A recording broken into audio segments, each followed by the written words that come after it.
Honourable chairs, the members of the committees, Georgian colleagues, I'm extremely happy to be here after actually a number of postponements due to the COVID pandemic and the health situation and different restrictions. I've been so kindly introduced by Madam Chair. I would just like to add that my capacity in which I'm visiting Georgia is the rapporteur on Georgia of the European Parliament's Foreign Affairs Committee. And this is a report that the European Parliament puts together periodically regarding the implementation of the association agreements with the associated countries. And obviously, having an association agreement and deep and comprehensive free trade agreement with the European Union represents a very, very special and very privileged relationship of a country with the European Union. We know that Georgia's aspirations go beyond what the relations are today. And I believe these are very legitimate aspirations, and obviously the realization of those aspirations very much depends on the performance of Georgia with regard of the implementation of the association agreement, but not limited to the implementation of that agreement. So that readiness actually is a very multifaceted thing. I'm happy to say that the European Parliament, as well as other European institutions and the European Union member states, stand by Georgia when it comes to the support to Georgia's sovereignty and territorial integrity and Georgia's sovereign right to choose its own fate and decide its own aspirations and applications for membership in different international organizations. This is a fundamental principle. The previous speakers referred to the very tense security situation in Europe, particularly the Russian assertiveness and aggressiveness that we see is today trying to shake the fundamentals, the foundations of the European security arrangements and the security architecture. And there is a very strong consensual position, I think, across the Euro-Atlantic community that there will be no return to this old concept of spheres of privileged interest, or spheres of privileged influence, be it by Russia or anyone else. So this means that no third country should have a veto, should have a say in matters that have to do with the integration of aspiring countries to the Euro-Atlantic community. This support for Georgia's sovereignty and territorial integrity is very strong across the political spectrum in the European Parliament and in most European member states. It's also very strong in different European institutions. And one factor, and the main factor that makes this very strong and near consensual support possible is the fact that these aspirations enjoy the support of the vast majority of Georgian people. Poll after poll has indicated that Georgians, whatever their political affiliation, whatever their other beliefs or interests might be, wherever he or she may live, whether he or she is young or old, the vast majority of people actually support the aspiration of Georgia to come closer to Europe, to come closer to European institutions. And they also support the eventual goal of joining the Euro-Atlantic community as a full member. And this makes it easy for us to say that our support to Georgia's aspirations is not an indication of support of one or the other of political parties, of political leaders, but it is the support we express to the legitimate aspirations of Georgian people. I believe, and this is, I think, one of the central points I want to convey. I believe that it is imperative that the political class, the political decision makers, actually live up to the expectations of the people and do not fail the people. We have seen politics, not only in this country, but in many countries around the world, growing increasingly antagonistic, increasingly polarized. And Georgia, I think, is one of the examples where this political antagonism and political polarization has periodically brought the whole political discourse, the whole political process to a halt. And I don't need to stress that, but such a stalemate, that such a continuing standoff obviously hurts those legitimate aspirations of the Georgian people, unless it's resolved in a way that allows the political discourse to return to normality.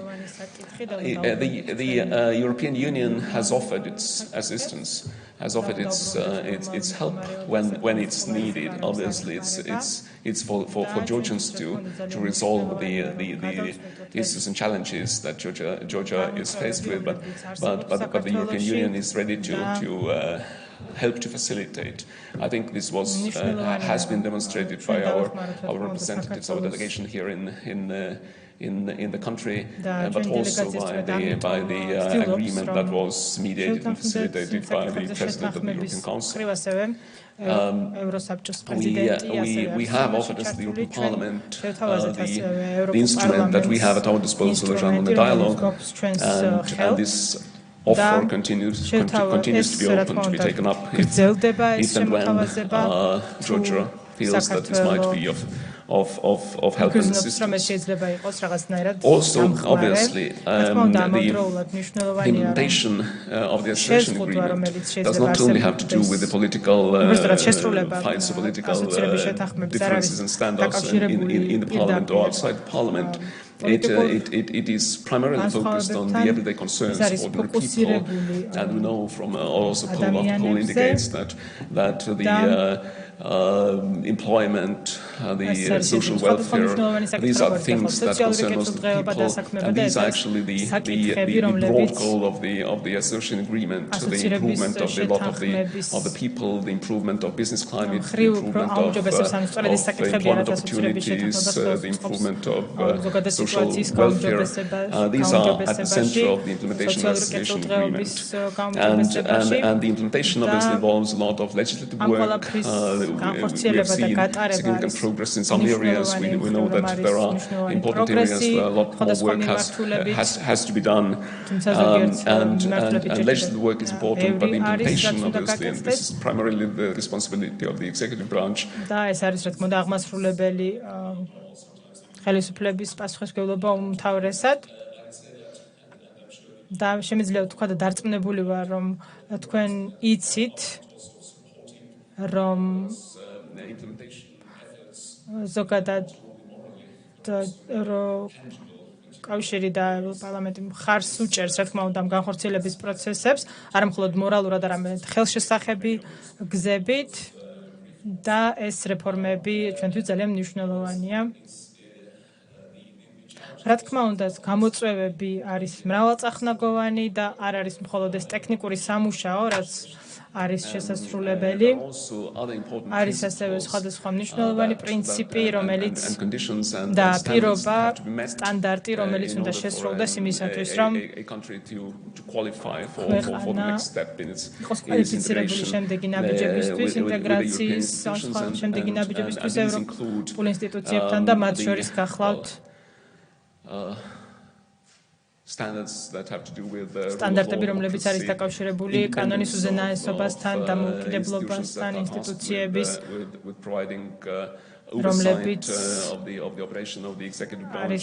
რომლებიც ასევე არის დაკავშირებული აღმასრულებელი ხელისუფლების გატარებულ სხვადასხვა ღონისძიებებთან. უბრალოდ მინდა ვთქვა, რომ მოლაპარაკებები იმასთან დაკავშირებით, რომ საქართველოს უფრო დაუკავშირდეს ევროპას, თითქოს დაკავშირებული არის რაღაც სპორტულ გუნდთან, გავს სპორტული გუნდის წევრად სპორტულ გუნდში გაწევრიანებას, იმიტომ რომ სტანდარტები სწორედ აქაც არსებობს ხოლმე სპორტულ გუნდშიც და შეიძლება მათი ასე ვთქვათ, მათზე სხვანაირად მოლაპარაკება და პატივისცემა გაწევრიანების მსურველმა სტანდარტებს ევროკავშირთან ჩვენს მოლაპარაკებებზე, როდესაც საუბრობთ, მე ძალიან კარგად მესმის, რომ ეს მოლაპარაკებები არ გახლავთ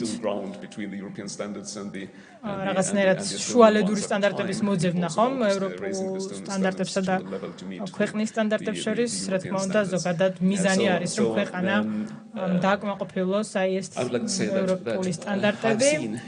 მე ევროპარლამენტში მინახავს ეს გახლავთ ინსტიტუცია, რომელიც არის კომპრომისზე ორიენტირებული და შეიძლება უფრო მეტადაც ვიდრე ჩემი ეროვნული პარლამენტი იყო და მე ხედავ, რომ ბევრი ნაწილი ევროპის პოლიტიკოსი, პოლიტიკური პარტიები მზად არიან, რომ იპოვონ რაღაცნაირად საერთო ენა გამონახონ, საერთო რაღაცნაირად კომპრომისებზე წავიდნენ, დათმობებზე წავიდნენ და ეს არის რეალურად ძლიერების ჩვენება და არა პირიქით სისუსტე არ გახლავთ, როდესაც დათმობებზე მიდის რომელიმე მხარე და მე სხვადასხვა პარტიის წარმომადგენლებს, როდესაც ხედავ და ასევე არა მხოლოდ პოლიტიკის წარმომადგენლებს მესმის, რომ ქართველებს მიაჩნიათ რაღაცნაირად თითქოს დათმობა არის სისუსტე და ჩემი აზრით ძალიან მნიშვნელოვანია, რომ გადავლახოთ ეს მიდგომა და თითოეულ ეტაპზე, როდესაც ჩვენ გვინდა რომ რაღაცა საერთო ვიპოვოთ დათმობა რეალურად არის საერთო ნიადაგის პოვნა და დათმობაზე წასვლა რეალურად ნიშნავს, რომ არის ჩამოყალიბებული ადამიანი, ზრდასრული, ასე ვთქვათ, და ეს არის ერთ-ერთი მნიშვნელოვანი საკითხი ჩემი აზრით. და სწორედ ამიტომ ჩვენი საერთო სტრატეგიული მიზნები არ უნდა დაგვავიწყდეს, ამას ეს უნდა ავირიდოთ თავიდან მაქსიმალურად. ძალიან მიხარია, რომ თქვენ ხვდებით დღეს და ხვდებით წარმომადგენლებს, აღმასრულებელი შტოს წარმომადგენლებს, ასევე სხვა კომიტეტის სხვა წევრებს. ძალიან მიხარია, რომ აქ კოლეგებთან ერთად ვარ. ეს რა თქმა უნდა საპარლამენტო დემოკრატიის წევრები ვართ ყველანი და მნიშვნელოვანია ეს ქვეყნის მიმართულებისათვის და მინდა გამოვხატო ჩემი სიხარული მასთან დაკავშირებით, რომ ხედავთ უკვე იმას, რომ პოლიტიკა უბრუნდება პარლამენტს გარკვეულწილად, თუმცა ეს რა თქმა უნდა რთულია მაინც, მესმის რომ ეს რთულია, მაგრამ ასე უნდა გაგრძელდეს ჩემი აზრით. მადლობა. დიდი მადლობა.